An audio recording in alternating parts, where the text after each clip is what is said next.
السلام علیکم ورحمۃ اللہ وبرکاتہ۔ الحمد للہ رب العالمین والعاقبۃ للمتقین، الصلاۃ والسلام علی سید الانبیاء والمرسلین وعلی آلہ وصحابہ اجمعین، اما بعد فاعوذ باللہ من الشیطان الرجیم، بسم اللہ الرحمن الرحیم، فاسألوا اہل الذکر ان کنتم لا تعلمون۔ صدق اللہ و مولانا رسولہ النبی الامین المکین الکریم، وعلی آلہ الشاہدین والشاکرین والحمد للہ رب العالمین۔ آئیے ہمارا آپ مل کر اپنی غلامی کا ثبوت دیتے ہوئے سب سے پہلے گنبد خضرا میں آرام فرمانے والے آقا حضور تاجدار مدینہ سرور و قلب و سینہ جناب احمد مجتبیٰ محمد مصطفیٰ صلی اللہ تعالیٰ علیہ وسلم کی بارگاہ گوہربار میں درود و سلام کا ہدیہ نشار کریں۔ پڑھیے بآواز بلند، اللہم صلی علی محمد وعلی آل محمد وبارک سلم صلو علیہ، الصلاۃ والسلام علیک یا رسول اللہ صلی اللہ علیہ وسلم۔ اور ایک مرتبہ نبی اور آل نبی کے بارگاہ میں عقیدت و محبت کے ساتھ درود و سلام کا ہدیہ نشار کریں۔ اللہم صلی علی محمد وعلی آل محمد وبارک سلم صلو علیہ، الصلاۃ والسلام علیک یا رسول اللہ صلی اللہ تعالیٰ علیہ وسلم۔ آپ کے سوالات کے جوابات کا یہ 13واں ویڈیو بن رہا ہے، ویڈیو نمبر 13۔ اللہ تبارک و تعالیٰ قرآن مجید فرقان حمید میں 17واں پارہ ہے، سورہ انبیاء میں ارشاد فرماتا ہے، اعوذ باللہ من الشیطان الرجیم، بسم اللہ الرحمن الرحیم، فاسألوا اہل الذکر ان کنتم لا تعلمون، کہ اس کا ترجمہ ہے اللہ تبارک و تعالیٰ قرآن مجید فرقان حمید میں ارشاد فرماتا ہے لوگوں سے کہ اے لوگوں، تم اہل ذکر سے پوچھ لیا کرو اگر تم خود نہ جانتے ہو، یعنی تمہیں کسی چیز کا علم نہیں ہے تو اہل ذکر حاضرات سے، اہل علم حاضرات سے، علم والوں سے تم کیا کرو، پوچھ لیا کرو اگر تم خود نہیں جانتے ہو۔ تو کوئی بھی مسئلے مسائل میں ہمیں علماء دین کی، فقہاء اعظام کی ضرورت پڑتی ہے، تو مسئلے مسائل ہم ان سے پوچھتے ہیں اور ان سے سوالات کے جوابات کیا کرتے ہیں، حاصل کرتے ہیں۔ اور آج کے اس 13ویں ویڈیو میں چند 2 سے 3 ہی میں مسئلے مسائل انشاءاللہ آپ کے سامنے پیش کروں گا۔ طبیعت ناساز ہے، اس وجہ سے تقریر کو وقت پر ختم کرنے کی کوشش کی جائے گی۔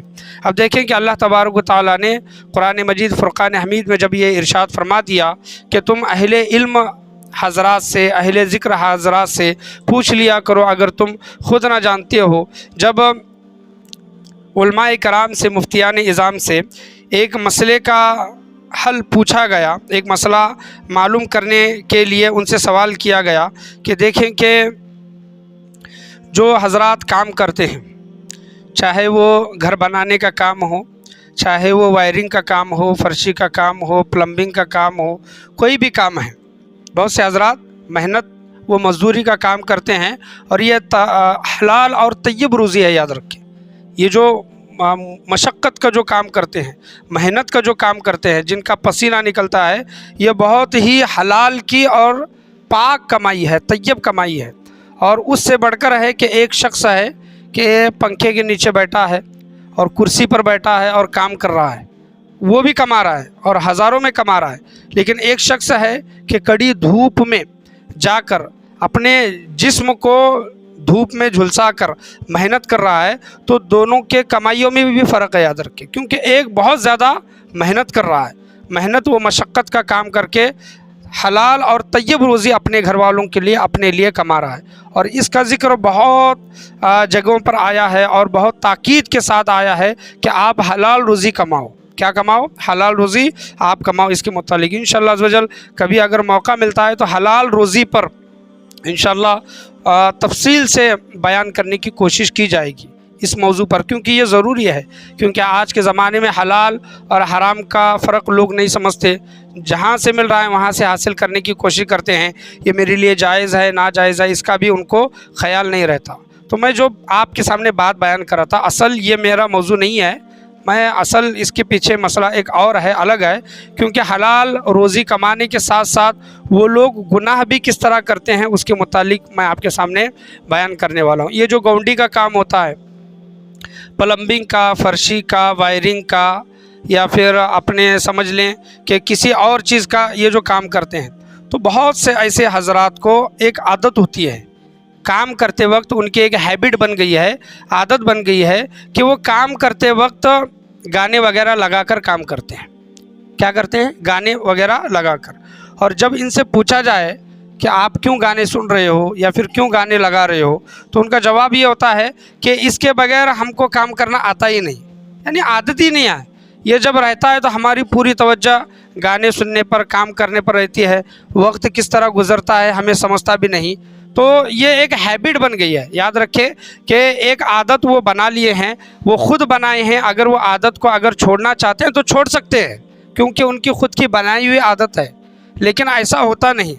اس کے متعلق بہت سے ریلز وغیرہ بھی بنے ہیں کہ لوگ کام کر رہے ہیں، کوئی ایک ان کا مالک آ کر، سپروائزر آ کر اگر وہ سانگ بند کر دیتا ہے تو وہاں سے مستری چلے جاتے ہیں، کامگار چلے جاتے ہیں۔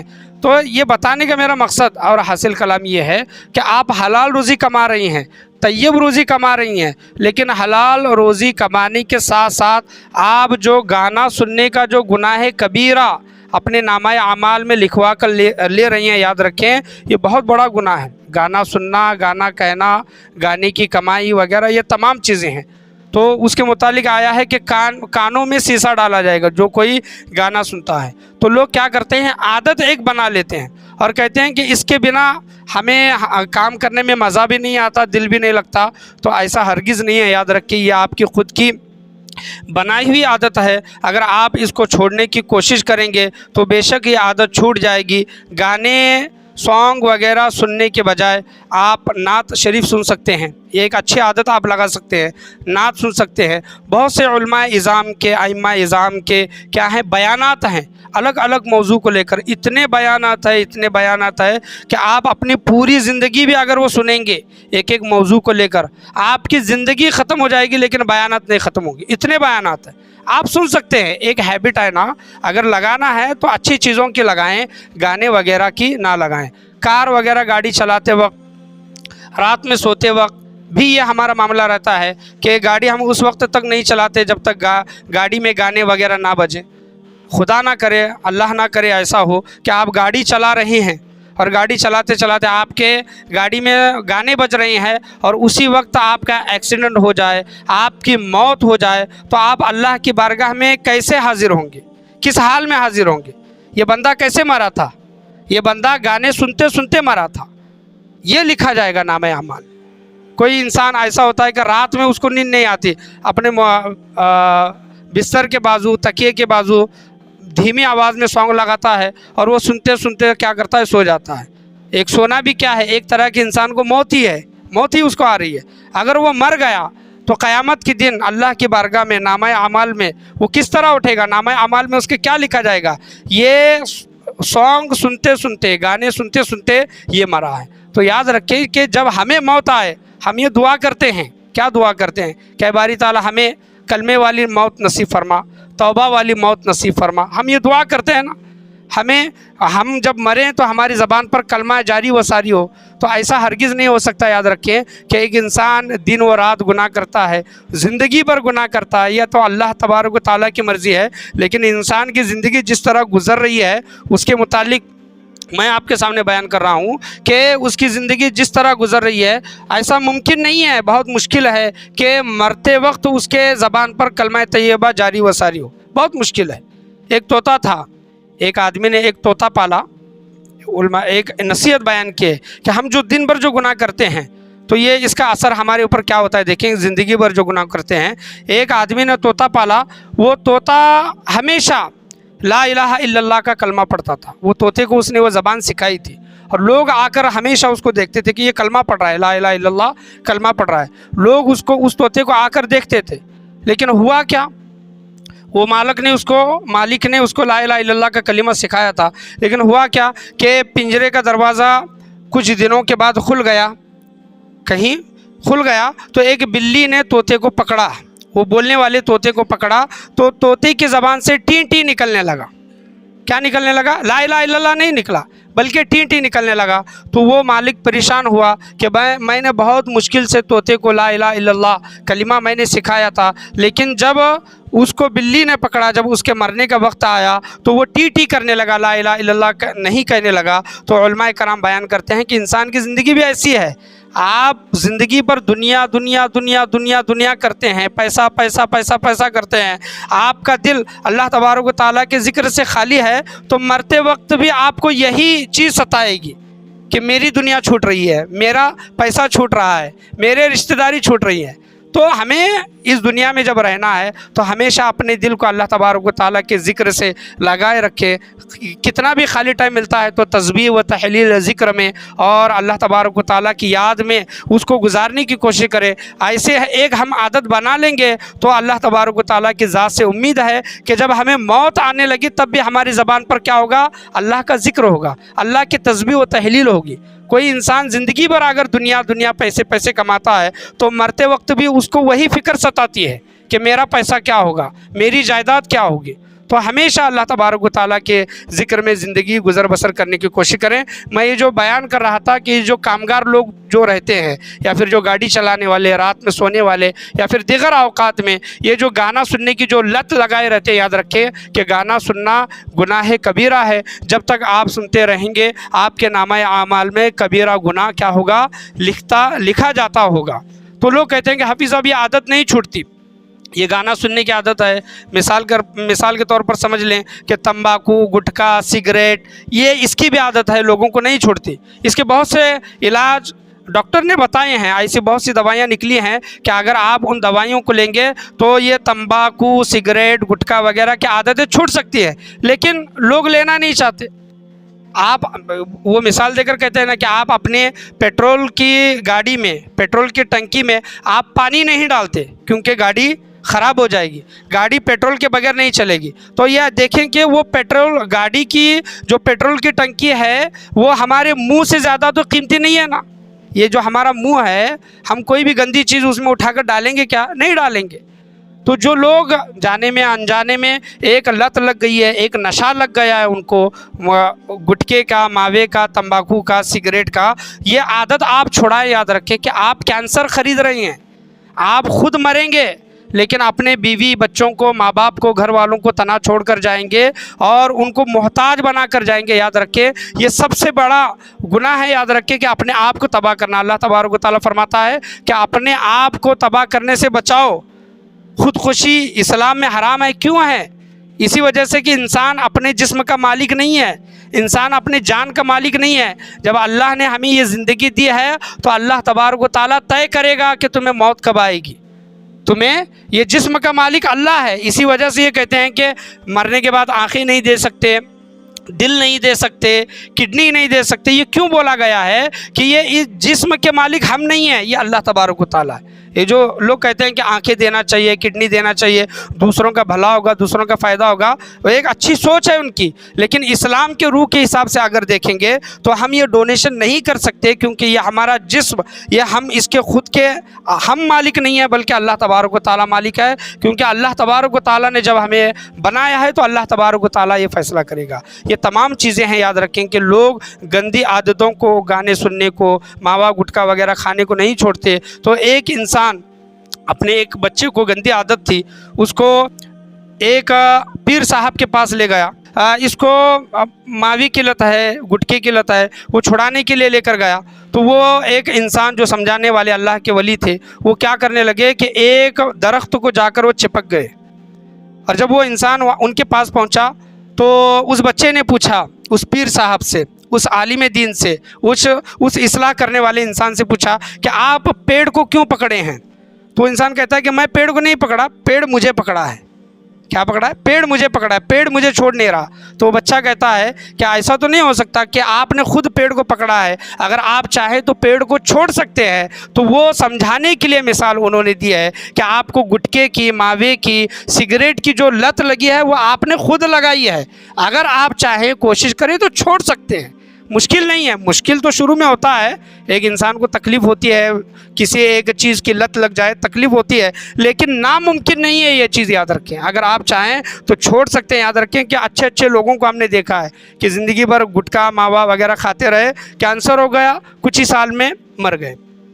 تو اپنے بیوی بچوں کو بے سہارا چھوڑ کر جاتے ہیں، کوئی انتظام کوئی پلاننگ وغیرہ نہیں رہتی۔ تو یاد رکھیں کہ ایسے نوجوانوں کو ہمارے میرج میں خاص کر یہ دیکھا جاتا ہے کہ نوجوان بچے نشے کی لت میں لگتے چلے جا رہے ہیں۔ ایسے بچوں پر توجہ دینا، ماں باپ توجہ دینا، یہ ہمارے لیے بہت ضروری ہے۔ ایک یہ سوال تھا کہ صبح کی جو 2 رکعت فرض نماز سے پہلے جو 2 رکعت سنت پڑھتے ہیں تو وہ اس سنت پڑھنے کا وقت کب تک ہے؟ تو علماء کرام سے جب یہ پوچھا گیا کہ دیکھیں کہ صبح کی اگر نماز چل رہی ہے اور آپ آئے ہیں، آنے کے بعد صبح کی نماز چلی ہے اور آپ کو ایک اندازہ ہے، ایک معلوم ہے، ایک اندازہ ہے کہ یہ نماز ختم ہونے سے پہلے، امام صاحب کے سلام پھیرنے سے پہلے میں 2 رکعت سنت پڑھ کر جماعت میں شامل ہو سکتا ہوں، تو آپ 2 رکعت سنت پڑھیں، کیونکہ صبح کی 2 رکعت سنت کے متعلق آیا ہے۔ حضور صلی اللہ تعالیٰ علیہ وسلم نے فرمایا کہ صبح کی 2 رکعت سنت نماز کا اتنا بڑا ثواب ہے کہ جو دنیا ہے اور دنیا میں جتنی بھی چیزیں ہیں ان تمام سے بہتر صبح کی 2 رکعت سنت نماز ہے۔ فرض نماز کا عالم کیا ہوگا، دوسری فرض نمازوں کا عالم کیا ہوگا، تو سنت نماز کا بہت زیادہ فضیلت ہے۔ تو علماء کرام بیان کرتے ہیں کہ امام کے سلام پھیرنے سے پہلے اگر آپ 2 رکعت سنت پڑھ کر جماعت میں شامل ہو سکتے ہیں تو آپ جماعت میں شامل ہو جائیں، اور آپ کو اندازہ ہے کہ نہیں مجھے سنت پڑھنے دیر لگے گی یا پھر ہو سکتا ہے کہ میری جماعت چھوٹ جائے، یہ اندیشہ ہو، تو آپ سنت نہ پڑھیں بلکہ ڈائریکٹ کیا کریں، جماعت میں شامل ہو جائیں۔ تو بعض لوگوں نے یہ سوال کیا کہ بعد میں 2 رکعت سنت نماز پڑھ سکتے ہیں کہ جس طرح ظہر عصر وغیرہ کی سنتیں وغیرہ پڑھتے ہیں بعد میں؟ تو علماء کرام نے بیان کیا ہے کہ صبح کی نماز ہونے کے بعد جب تک سورج نہیں نکلتا کوئی نماز نہیں پڑھ سکتے۔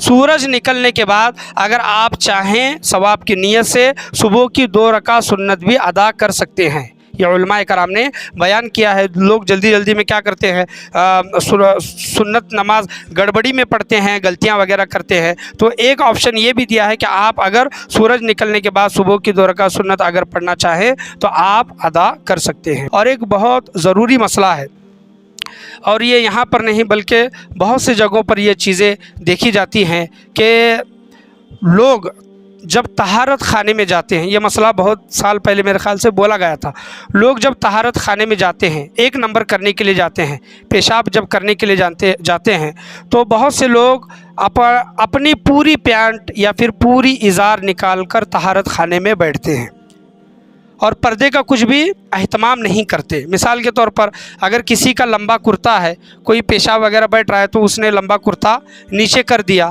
اور شرمگاہ، پیچھے کی شرمگاہ نہیں دکھ رہی ہے، تو یہاں تک تو ٹھیک ہے۔ علماء کرام سے پوچھا گیا کہ ایسا کر سکتے ہیں کیا؟ تو علماء کرام نے بیان کیا، مفتی صاحب نے بیان کیا کہ سب سے پہلی چیز یہ ہے کہ انسان اپنی شرمگاہ چاہے آگے کی ہو پیچھے کی ہو کسی کو دکھا نہیں سکتا۔ شرمگاہ دکھانا یہ حرام ہے، یہ گناہ ہے شرمگاہ دکھانا۔ تو انہوں نے سب سے پہلے یہ کہا کہ اگر آپ کو پیشاب آئی ہے، آپ 1 نمبر اگر کرنا چاہتے ہیں تو سب سے پہلے جو دروازہ جو رہتا ہے، لیٹرین کا جو دروازہ رہتا ہے، باتھ روم کا جو دروازہ رہتا ہے، وہاں پر آپ جا کر دروازہ بند کر کے کیا کریں، طہارت کریں۔ اور ہوتا یہ ہے کہ اکثر مسجدوں میں یہ دیکھا جاتا ہے کہ اگر 2 لیٹرین ہیں تو 8-10 متاری رہتی ہیں، پیشاب کرنے کی جگہ 8-10 رہتی ہے، لیکن 2 نمبر جانے کی جگہ کتنے رہتے ہیں، 2 ہی رہتی ہے۔ تو علماء کرام یہاں پر بیان کرتے ہیں کہ یہ تمام لوگوں کے لیے ہے، تمام مسجد والوں کے لیے ہے کہ جہاں پر طہارت خانہ ہے اور اگر آپ طہارت کر رہی ہیں، طہارت خانے کو وہاں پر کچھ پردے کا انتظام کرے، اہتمام کرے کہ اگر انسان پینٹ کھول کر 1 نمبر کر رہا ہے، پیشاب کر رہا ہے، تو اس کی پیچھے کی شرمگاہ کسی کو نہ دکھے۔ ایسا بارہا ہوتا ہے، اکثر ہوتا ہے، بہت سے لوگ یہ کرتے ہیں کہ بہت سے لوگ جینس پینٹ پہنتے ہیں، جینس پینٹ پہننے کی وجہ سے ان کو چین نکال کر طہارت کرنے کے لیے نہیں آتا، بہت سے لوگوں کو عادت نہیں ہوتی، تو وہ پینٹ نکال کر کیا کرتے ہیں، طہارت کرتے ہیں، پیشاب کرتے ہیں۔ تو یہاں پر ہونا چاہیے کہ کوئی ایک ایسا انتظام ہو، پردے کا انتظام ہونا چاہیے کہ پیچھے کی شرمگاہ نہ دکھنی چاہیے، اور احتیاط کریں کہ اگر آپ گھر سے آ رہی ہیں تو گھر سے ہی فارغ ہو کر وضو کر کے آنے کی کوشش کریں۔ نہیں آپ یہیں رہتے ہیں، آزو بازو رہتے ہیں، کام پر رہتے ہیں، گھر جا نہیں سکتے، کوئی اور بھی جگہ نہیں ہے، مسجد ہی کے طہارت خانے میں آپ کو پیشاب یا پھر پاخانہ وغیرہ کرنا ہے، تو آپ کیا کریں، پردے کا زیادہ سے زیادہ کیا کریں، انتظام کرنے کی کوشش کریں، کیونکہ شرمگاہ دکھانا یہ گناہ ہے، یہ حرام کا کام ہے۔ علماء کرام نے اس کی سخت تاکید فرمائی ہے۔ اللہ کی بارگاہ میں دعا ہے اللہ تبارک و تعالی ہم تمام لوگوں کو بولنے سننے سے زیادہ اس پر عمل کرنے کی توفیق عطا فرمائے۔